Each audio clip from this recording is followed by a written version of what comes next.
I'm here at the Film Fest Hamburg, and my guest is writer and director Rich Peppiatt, and we're here to talk about your film KNEECAP. And before we dive deeper into the film, why don't you tell our viewers just in a few words what the film is about? KNEECAP is a sex, drugs and hip-hop biopic about a real-life rap group called KNEECAP, and their journey from low-life scum, as they call themselves, to being, the forefront of a revolution to revive the Irish language.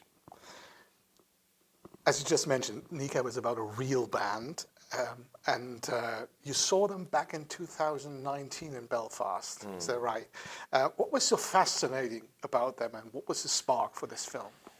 Well, I think that for me, I'm a big fan of hip hop, and I live in Belfast, and so I just sort of go for a night out and see this local band play. And for me, I was blown away by how political and charismatic, and I felt like, in many ways, the politics have gone out of a lot of music. It felt very safe and PR'd and packaged, and they were the very opposite of that. They were very staunch in their views and were shouting it very loudly. And I thought they were very good musicians as well. And I think that I just had this idea that, biopics are often a genre that's looking back on, bands at the end of their career or when they're dead. Right? They give this sort of rose-tinted view of their career and skip all the bad bits. And I thought, what would it be like to do a biopic of a band in real time, sort of as they're on the rise? And it wasn't like, making a film about a band who were unsigned, had never released an album, or rapping in a language that barely anyone spoke. It didn't exactly scream Hollywood blockbuster, but we just had a feeling that there was something in that could be interesting, and luckily the band agreed to be part of that and let me tell that story. And why did you choose to do it as a feature film and not as a documentary? Well, I think that was part of the challenge. Is just it would be the obvious thing to do a documentary. It would be far more ambitious to do it as a feature film and get them to play themselves. And it was just trying to take a real big artistic gamble and see where that might lead us. And obviously, it's led us to places we never expected. It's been quite a wild ride. Okay, so maybe some people here in Germany are not so familiar with the situation in Northern Ireland. So can you shine a little light on how the relationship is between Ireland and Northern Ireland? Well, I mean, Ireland is its own, it's an island, and it has been it was invaded by the British hundreds of years ago and colonised, and there was then a settlement made where Ireland was emancipated, except for one part of the north that was kept by the United Kingdom, and that now is Northern Ireland. And Republicans would like to reunite Ireland and get it back. Unionists, who tend to be the Protestant community, they want to keep it as part of the United Kingdom. And so that is the heart of what the conflict of the Troubles, as it's called, was. And to this day, the open warfare may have ended, but there are, still great political tensions. There's sometimes outbursts of violence. But for the most part, Belfast is a beautiful place to live. But the legacy of that Troubles lives on in the graffiti on the walls, in the division within communities. And, KNEECAP is a film that explores some of that, is the trauma that still affects generations who've never lived through the bombings and things like that, but the effects of that live on within their lives. And, that intergenerational trauma is something which has led to huge rates of drug abuse, high suicide rates, and, KNEECAP are a band who have found an outlet away from that through music. Yeah. KNEECAP is also the official entry from Ireland for the best foreign language film at next year's Oscars. So is there a difference between how Ireland people and people in Northern Ireland see that? No, I think the film has performed very well in Ireland, and there's certainly differences of opinion on the future of the island of Ireland should be. I think that there's a lot of people in Ireland who do not want the North of Ireland back, which would be a seems counterintuitive, but it's far from as simple as saying that all the people in Ireland want it to be reunified, except for the unionist Protestant community. But no, I think that the film has been very well received, and it's a love letter to Ireland and the Irish people and Irish humour, which is often very dark, and it's a love letter to that. And ultimately for us, it's lovely to be spoken about in terms of Oscars and things like that. But the most important thing was always going to be how this played at home. Yeah. Right, and whether especially the local community in Belfast, how they enjoyed the film was always the most important thing to us, and still is. What about the Irish language? As far as I know, in Ireland, you almost automatically get funding if you film in the Irish language. How Wow. At least that's what I heard from other directors from Ireland. But what's the situation in Northern Ireland? Well, I mean, in terms of funding, certainly, there is funding for the north of Ireland. There's funding for the south of Ireland. They're not completely compartmentalised. Under the Good Friday Agreement, you can say that you're either Irish or you're British. You have the right to be either or both, and which allows you to access money from the south of Ireland, the north of Ireland, from the UK itself, from Europe. There is a very positive sort of funding position to be in the north of Ireland. But no, I certainly wouldn't say that just by working in the Irish language you automatically get money. I mean, I think that's more the case that there's obviously fewer filmmakers who are trying to make work in the Irish language, but it's all part of a cultural movement that people are trying to revive the language, bring it back from the brink of extinction. And so there is a lot of encouragement to try and make works of art in the language, because that is one way of bringing more attention to it, bringing people, engagement with the language. Because ultimately languages only survive if people engage with them and they're living. And making works of art through them is a way of making the language living. Yeah. The members of KNEECAP are actually playing themselves in the film. And since they've never acted before, as I read, how did you convince them to do it? And even more important, how did you prepare them to act? Because they're so good. Yeah, I mean, in terms of convincing them, it was never really a debate as to whether they were going to play themselves. I think it would have been very weird, given that they're a band no one had really heard of, to start having actors who are probably more famous than them playing them. Wouldn't really have read right. And so, part of the creative challenge was, can we get them to play versions of themselves? And then it was preparing them for those roles, because, 6 months before filming, when we first tried running the script on our feet, it wasn't very good. And then it was clear that, it wasn't going to be easy. It sounds almost the easiest thing. Play yourself. It sounds easy. Just be yourself.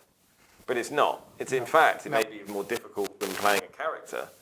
Because you are, in many ways, if I ask you to play a policeman in my film, right, and the audiences think, I don't like this character, that's okay. You personally, it's a character. That was a character who was written, and, that was that guy. There's a division between you and the character. But for them, they're putting themselves up there. So if audiences don't like them or decisions they make or their family and things like that, it's very exposing. It's a great act of vulnerability that people overlook, and I think they were very brave to embrace that and realise that, the film has been well received and audiences have loved them and really engaged with them, but it could have equally gone the other way, and that could have really affected them personally in terms of their music career.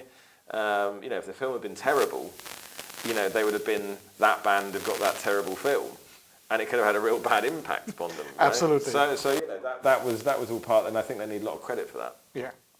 KNEECAP is your feature film debut. You've done a lot of short films and commercial films, and with first-time actors as well as professionals as Michael Fassbender. How did you pull all this together? I don't know. But the honest answer, I mean, you look back on it and you do sometimes wonder, how you quite sort of corralled all of the moving parts into making a film. But I think that's the journey on most films. They're labours of love that you just have to wake up every day thinking about, go to sleep every night thinking about. And, getting people like, Michael Fassbender involved was, a big coup for the film.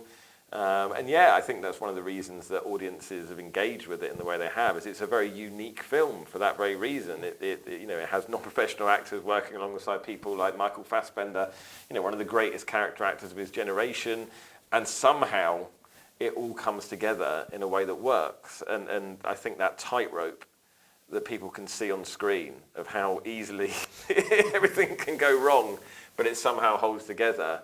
It keeps the jeopardy there, I'm very proud of it. That it's come together as it has. But it was a lot of hard work. Yeah, I think so. Yeah, as I said, you've written and directed many commercials, short films, featured documentaries. So you're not a classical newcomer. So this is not your first film, but even though KNEECAP is your feature film debut, I'm hearing in more and more these days that even big names like Viggo Mortensen, for example, are struggling to get their own film financed. So what about you and KNEECAP? How easy or hard was it? Yeah, I've been in the position where I've tried to get films in the past financed and fallen short. And that's very painful, and sometimes the real challenge is knowing when you have to take that script and put it in the bottom drawer and go and move on, because you can spend years trying, and sometimes the longer it goes on not getting financed, the harder and harder it becomes to get financed, because it's no longer new, and in film momentum is such an important thing. The minute it's been around for a while, it becomes harder and harder. I think that with KNEECAP, we felt very early on that we had something special, and we found a lot of those doors open for us in terms of financing. I think that one thing that's a big question that often gets asked is, why tell this film now? What is it about telling this story now? Right? And I think a lot of films struggle to answer that. Right? What is about this that it needs to be out in the world? And I think with KNEECAP, the answer is obvious. There's a language that is dying. They are here saving that language. It's about the death of indigenous language, indigenous culture. It was always an easy answer, and I think that often there's a lot of projects that I think maybe struggle to answer why they need to be told, rather than the director, writer just wants them to be told. And so look, I think for independent film, the financing has always been very difficult, but it's getting increasingly difficult. I think that, people aren't, watching films in cinemas in the way they used to. The financial model is broken with streaming and things like that. So it is becoming more difficult, as you say, even if you have big talent attached. It's certainly, I don't believe that now I've made this one, it's going to become vastly easier, but certainly it's opened some doors, and we'll see. I hope so. You live in Belfast, as you said, and where the film takes place. And when you were writing the script, did you always have places in mind, or did you went on location hunting afterwards? No, it very much was, because you live there and it's quite a small city. Your whole life living there has been one long location hunt in a way. So we sort of knew, different places I had in my head. And as you're writing the script, you're so immersed in that world because you live there. You're kind of writing based on locations in a way that you already know exist. So I think that the fact that we all live in the city and know it does give another layer of authenticity, because we know exactly the places that these things did occur. Often we're just going back to where the stories when the film happened and filmed them there. So that was easy choices. Yeah. What I really liked about the film were these little animations you put in addition to the lyrics, or the translation of the lyrics. What was the process of finding that visual language? Yeah, well, it was a very difficult element of the film, because obviously they rap very quickly often, and you could just put subtitles up, but they'd be very hard to read because it moves so quickly. And the eye can't be in multiple places at once. And we found when we tried that, the eye is just focused so much on trying to keep up with these words moving so quickly that in fact people weren't taking in what was happening on the screen, which was the more important visual. And so we went, well, how can we fix that? And one of the ways that was like, well, let's have less words, right? And then, you know, I had this idea that this yellow book within the film is that Liam Óg writes in, is this motif that follows through. What about if it feels like these words are coming out of the page? And we have these scribbles that feel like they're straight out of his notebook, but they exist in the filmic world. And that was just an idea that I ran with and tried to find that balance of how many words to put on screen to get across what they mean in their music without necessarily having every single word there. What are the important sentiments to get across that give you enough time to understand what's happening? And then it allows you to place it in the middle of the screen so the eye can take in what's happening as well as understand what's happening. Yeah. I always think that having a budget or having a limited time is always mostly good for the film, because at some points you have to get creatively challenged. But would you have done anything different if you had, let's say, unlimited money, endless time, or would it still be the same film? No, I'm sure that with more money, more time, there's certainly scenes that were dropped. There were scenes that, you know, suffered, ended up on the cutting room floor because you know, they just didn't work out quite as we wanted to, and you know, part of that was sometimes funding or time. Part of that was probably me just sodding them up.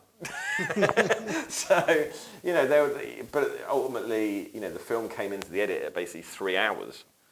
You know, so I had to lose you know, a good hour and a bit of the film, which is a huge, you know, process. And so, you know, ultimately, I'm not Martin Scorsese. I'm not going to get a 3-hour film. And to be honest, I'm not a big believer. I don't think films should be 3 hours. I think that, you know, sometimes directors get so big and powerful and have such control that they know they don't have to make the hard decisions. And yeah. I know that KNEECAP is a better film for being 1 hour and 45 minutes than it would have been at 2 hours, 45 minutes. I think it's perfect the way it is. I really enjoyed it. So let's wrap up our little talk with a quick look into the future. You just founded your own production company with the KNEECAP producer, Trevor Burney.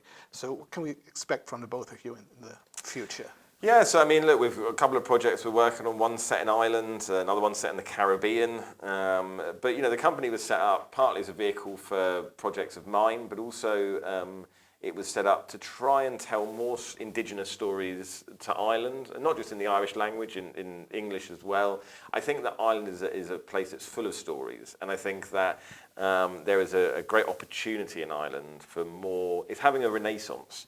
If you think about in Callan a couple of years ago, a beautiful film, and there's such great acting talent in Ireland. Some of the biggest actors in the world are Irish, and I think that we find ourselves living in a place where we are right there, and we want to try and tell more of those stories with the amazing talent, both in front and behind camera. And so hopefully Coup d'etat films will be doing some interesting stuff going forward. Yeah, I'm really looking forward to everything that's coming our way. Thank you very much for Thank you for having me. Good luck with the premiere here, and good luck with the start. The film comes out in January here in Germany. It does, so yeah. Thank you very much. Thank you very much. Lovely. Happy days. Thank you. Appreciate it.